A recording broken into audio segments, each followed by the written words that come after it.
For the bisita ulit si Mother dito kay Althea, pero sana kaya napunta ang mga puppies niya. Hello, Pack members! Welcome back to Husky Pack TV!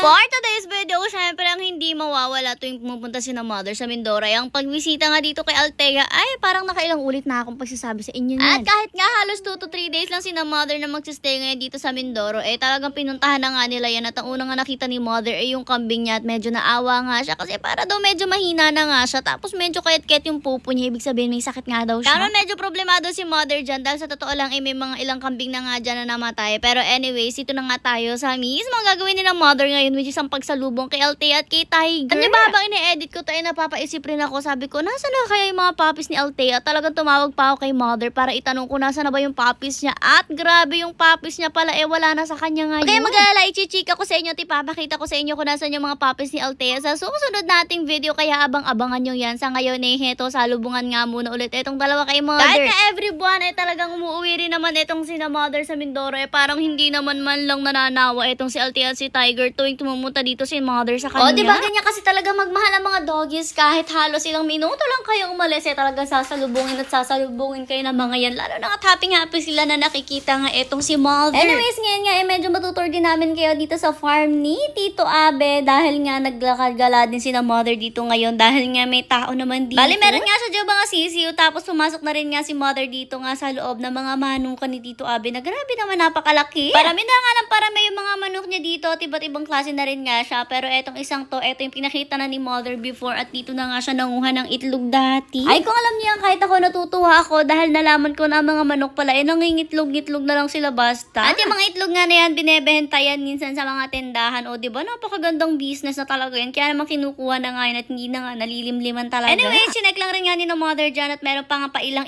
itlog dyan. Kaya naman lumabas na rin sila dyan dahil meron pa nga yata nangingitlog ng mga oras may chika rin nga daw dito dahil heto, may nakita daw silang itlog dito sa may Gedli. Grabe, talaga namang naitlogan na rin at grabe nga, nagulat din sila dahil sobrang daming itlog dyan. Based nga sa usapan nila dito, hindi nga nila alam kung ilan ba daw manok ang umitlog dito. Kung isa ba, dalawa, tatlo. Dahil sa totoo lang, konti naman daw talaga yung mga manok nila na alpas dyan dahil most of them nga nakakulong at kita nyo, yan lang talaga yung mga manok dyan na nasa labas. Naman, hindi rin talaga nila alam kung ilan ba dito ang itlog doon sa spot na yun or kung isa lang ba. Grabe naman, kadami niya mga itlog at ang bongga-bongga niya kung ganun yung nangyari. Anyway, so much for the manok, chika. Pumasok pa rin si Mother dito sa kabilang side dahil meron pa rin nga ditong sandamakmak na mga manok. Yan nga, nakatingin na rin sila kay Mother nito at kung saan pumunta si Mother habol-habol nga sila. Yun pala talagang oras na ng kain nila at naghahanap na nga sila ng makakain. Kita nyo naman, nakala mo naman talaga abang na abang sila at kala mo artista si Mother dyan at nakahuli pa nga siya ng manok dyan. O, diba? Loko din talaga, bigla na lang din ako. Kawawa naman yung manok na padaan laki, talaga nadakma pa. Anyways, ato na nga dahil oras na rin ng kain or patuka sa mga manok na to. Hayan, nagpatuka na rin nga dyan si Kuya RJ. Pero nag-request naman si Mother na siya na nga daw magpapatuka. O, diba? Nakapag-try din tuloy si Mother na magpatuka at ang ginagawa niya nga dyan for the tumpok-tumpok lang ang bigay niya. Parang nga habang nagpapakain itong si Mother, mas parami rin ng parami yung mga dumadating na mga manok dito at nagsisipasukan nga para makatuka. O, diba? Parang pack members lang din natin. Alam nila kapag oras ng kain nila at syempre kapag kainan ay talagang for the chibuglat at lahat nakatungo, galit-galit muna kumbaga.